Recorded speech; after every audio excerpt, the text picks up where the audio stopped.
Full disclaimer, do not try this.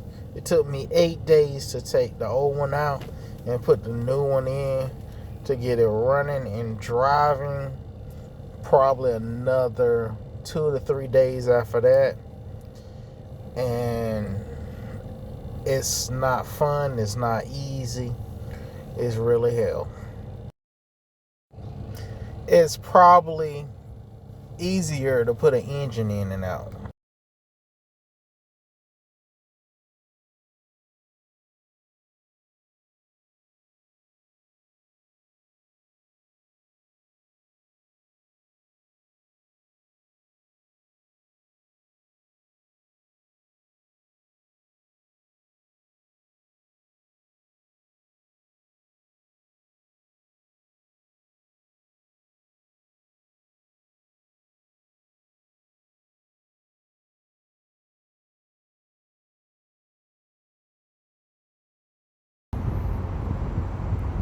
You have to take off the wheel, the intake, this snorkeler, and the pipe that go to the throttle body,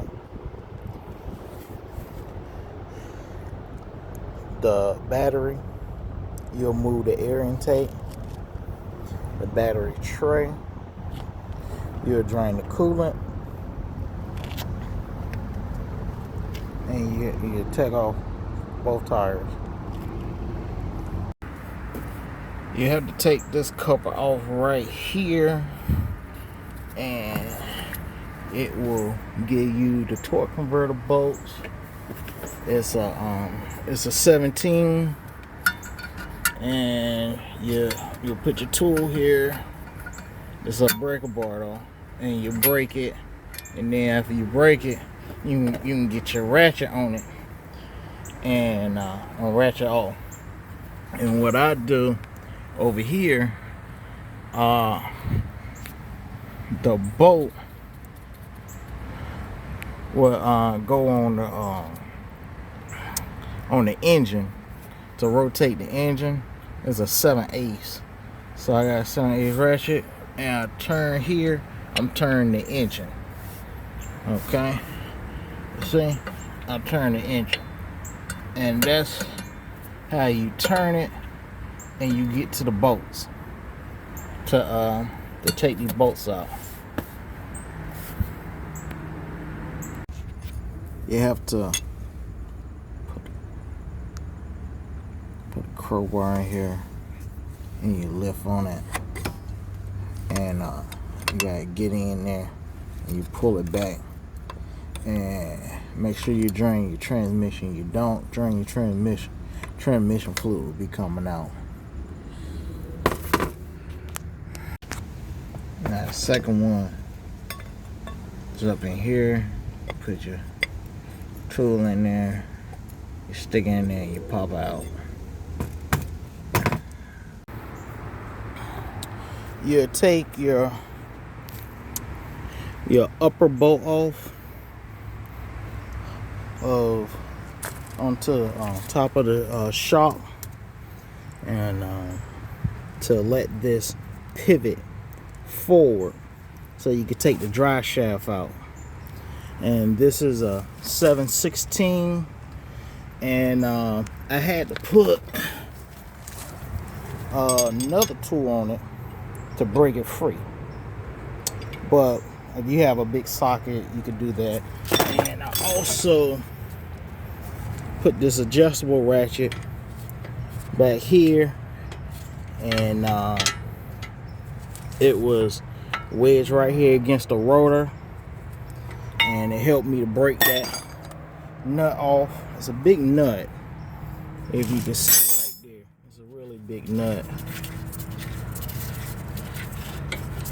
I had to break that off so I can pivot forward, so I can get the drive shaft off.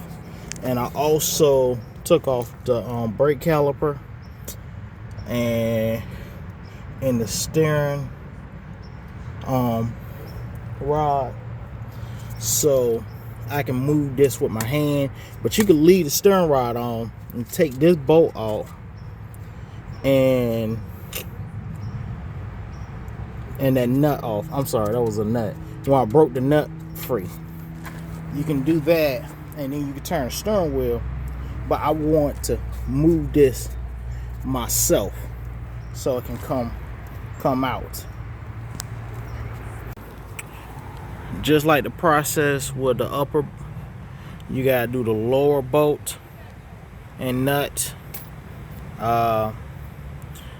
This one, the little adjustable wasn't long enough to sit here, so I use a 13/16 just to hold it back here, and then I use the 15/16, this one right here, for the nut. It's a bolt right here,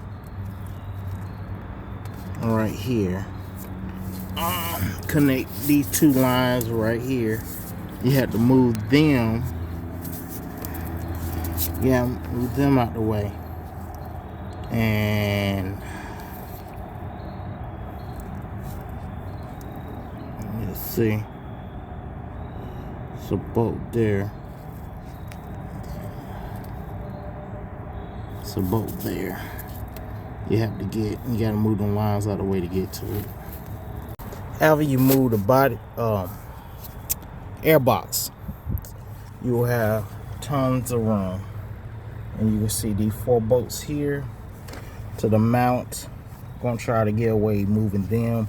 If not, I have to unbolt it here to the other side of the mount and back here to get room. But you can see all the hoses in the way and stuff, but you got to move. This is how it looks when you take the battery out and the battery tray. And the bolts is for the battery trays here. That's your air box. Oh, and you have your air duct right here. You'll see. And then you unbolt it from here. That be in the battery tray. See the linkage here. You got a wire running here. You got a bracket right here. You unbolt this bracket, hold 2 lines, go on the side of the transmission. 2 bolts you unbolt from there. You gotta take this connector loose, and you have to take this linkage, and you can see back there in the back with the linkage. After you move the battery box, you have to do these bolts here and here, what I was talking about earlier, here and here. There's 4 of them. And you can move the computer too, and you have access to this bolt and that bolt.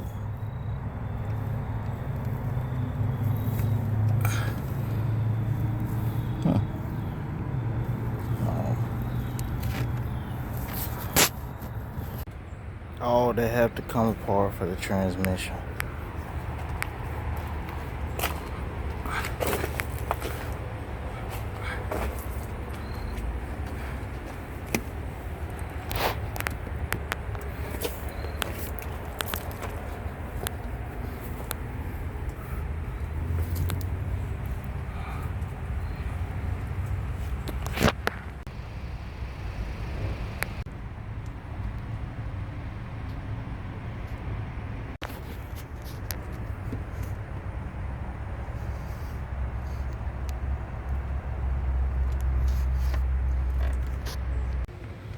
I had to take the intake off to bolt the starter back on. I couldn't finagle it. with my fingers after I took off the throttle body.